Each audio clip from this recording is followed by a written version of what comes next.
երբ Heydar Ալիևը դարձավ ղեկավար, Դավանը որոշեց, որ ինքը պետք է նշանակի ու Բաքվից պետք է գա։ Իսկ թիմը հեչ հաջողություններ ունեցել են Կևորկով որեկա,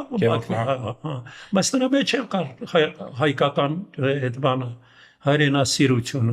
Ուզում եմ ասել, այդ ամեն ինչը ես տեսել եմ, որ այդպես բանը դրա համար պատահական չէ։ Այն ժամանակ դեռևս Ղարաբաղի շարժումը կար։ Ես հիշում եմ Գրողների միության նախագահ Բագրատ Ուլուբաբյան կար, որը Գրողների միության նախագահն էր եւ շատ հայտնի էր, այդ շարժման ղեկավարն էր։ Հիմնականում այդ բանաստեղծներ, գրողներ, այդ դրանք էին ղեկավարում։ Ու 3 հոգով գնացին Մոսկվա, ես հիշում եմ, այն ժամանակ դեռ Խրուշչովի ժամանակ է։ Ու տնտեսապես բանով կապվածության, հա, թղթին հանձնած բանով գնացել էին, որ Ղարաբաղը միշտ ճնշմարտակ է, որ մեզ այսպես մեր չեն կարողանում, մեր տնտեսությունը չի զարգանում եւ այլ, խնդրում ենք, որ մենք ինքնուրույն լինենք եւ այլ։ Պարոն Ղուկասյան, թիմը հաջողություններ ունեցել էր, թե թիմը հետագայում հաջողություններ ունեցավ։ Նույնիսկ Ադրբեջանի չեմպիոնա դարձել,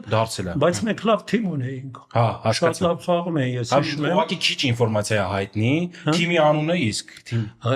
արդեն բաներ, թիմի անունը Ղարաբաղ էր եւ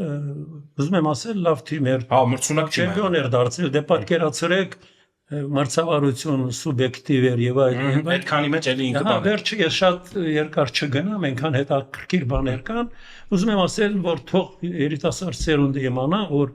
այդ Ղարաբաղյան շարժումը դեռևս եղել է ամենայն դեպս ես որ արդեն սկսել եմ հասկանալ այդ պատանեկան տարիներից պատերազմից հետո, ասենք 51, 52, 53 թվականներին բան ու այդ խտրականությունը անընդհատ ես զգում էի, ուզում եմ ասել։ Ու հետո 88 թվականին այդ շարժումը սկսվեց։